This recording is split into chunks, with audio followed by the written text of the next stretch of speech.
Sunrise ஸ்கேன்ஸை தொடங்கி வைத்தார்கள். இந்த சன்ரைஸ் ஸ்கேன்ஸில் என்ன ஒரு சிறப்பு அம்சம்னா, எல்லா ஸ்கேன் மாதிரி அதுவும் ஒரு ஸ்கேன் தான், ஸ்கேன் சென்டர் தான். ஆனால் இந்த ஸ்கேன் சென்டரில் வந்து புதுசாக ஒரு எம்ஆர்ஐ ஸ்கேன் மிஷின் அறிமுகப்படுத்தியிருக்கோம். இந்த எம்ஆர்ஐ ஸ்கேன் வந்து சென்னையிலே முதல் முறையாக கொண்டு வரப்பட்ட ஒரு எம்ஆர்ஐ ஸ்கேன். இதோட சிறப்பம்சம் என்ன அப்படின்னு பார்த்தீங்கன்னா, ஓப்பன் எம்ஆர்ஐ அப்படின்னு சொல்லுவாங்க.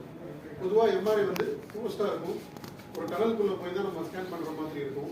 அப்படிப்பட்ட எம்ஆர்ஐ தான் யூஸ்வலாக நம்ம ஊரில் இருக்குது. ஆனால் முதல் முறையாக ஓப்பன் எம்ஆர்ஐ அப்படின்ற ஒரு எம்ஆர்ஐ கொண்டு வந்திருக்கோம். இந்த ஓப்பன் எம்ஆர்ஐக்கும் இருக்கக்கூடிய ரெகுலர் க்ளோஸ்ட் எம்ஆர்ஐக்கும் இந்த பெரிய வித்தியாசம் வந்து கிளாரிட்டி தான் சொல்லுவாங்க. ஏன்னா ஓப்பன் எம்ஆர்ஐயில் கிளாரிட்டி முன்னாடியில் நல்லா எல்லாம் இருந்தது, ஆரம்பத்தில் இருந்த ஓப்பன் எம்ஆர்ஐயில். ஆனால் இந்த மிஷினில் சிறப்பம்சம் வந்து ஹெச்டிஎஸ்ன்னு ஒரு டெக்னாலஜினால ஓப்பனாக இருந்தாலும் அதோட கிளாரிட்டி துல்லியமாக இருக்க மாதிரி இதை வடிவமைச்சிருக்கிறாங்க.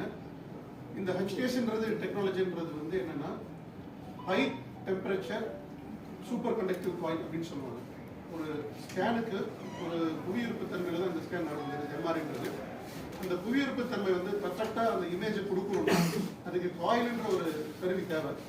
அந்த காயிலை வந்து இந்த மிஷினில் வந்து துல்லியமாக காமிக்கிறதுனால ஓப்பன் எம்ஆர்ஐல இருக்கக்கூடிய இமேஜ் கிளாரிட்டி வந்து ரொம்ப அருமையாகவும் ரொம்ப தெளிவாகவும் இருக்கக்கூடிய ஒரு இமேஜாக இருக்கும். ஒரு மெயின் அட்வான்டேஜ் என்னன்னு பார்த்தீங்கன்னா, பொதுவாக பார்த்தீங்கன்னா நிறைய பேர் இப்போ ஸ்கேன் பண்ணுறதுக்கு ஒரு பயம். உள்ளுக்குள்ளே போகணும், அது டனல் மாதிரி இருக்கும், சவப்பெட்டிக்குள்ளே போகிற மாதிரி ஒரு ஃபீலிங் இருக்கும். கிளாஸ்ட்ரோஃபோபியான்னு சொல்லுவோம், அதுக்கு பேர் பயம். க்ளோஸ்டு ஸ்பேஸில் இருக்கிறதுக்கு பேர் கிளாஸ்ட்ரோஃபோபியா. அந்த மாதிரி இருக்கிறவங்களுக்கு வந்து இந்த சாதாரணமாக இருக்கிறவங்களுக்கே சில நேரம் கிளாஸ்ட்ரோஃபோபியா இந்த மாதிரி ஸ்கேனில் வந்துடும். ஆனால் இந்த மிஷினில் அந்த கிளாஸ்ட்ரோஃபோபியா கிடையாது. ரொம்ப ரொம்ப கம்ஃபர்டபுளாக இருக்கும் பேஷண்ட்டுக்கு.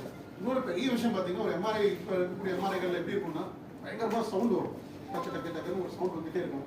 ஏன்னா அது வந்து ரொட்டேட்டிங் மேக்னெட். இந்த மேக்னெட் வந்து ஃபிக்ஸட் மேக்னெட். அதனால வந்து உங்களுக்கு அந்த சவுண்ட் டிஸ்டர்பன்ஸோ பேஷண்ட்டுக்கு வந்து ஒரு பயமோ எதுவுமே இருக்காது. கம்ஃபர்டபுளாக ஒரு பேஷண்ட் வந்து ஸ்கேன் பண்ணுறச்சு. ஏன்னா ஒரு ஸ்கேன் எடுக்கிறதுக்கு 20 நிமிஷம் 25 நிமிஷம் ஆகும். அந்த டைமில் சில பேர்லாம் வந்து ஸ்கேன் எடுக்கும் போதே வந்து தூங்குகிற அளவுக்கு கம்ஃபர்டபுளாக இருக்கும் இந்த மிஷினில் இருக்கக்கூடிய சிறப்பம்சம்.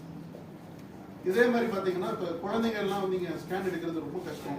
அவங்க வந்து படுக்க மாட்டாங்க, பயமாக இருக்குன்னு ஃபீல் பண்ணுவாங்க.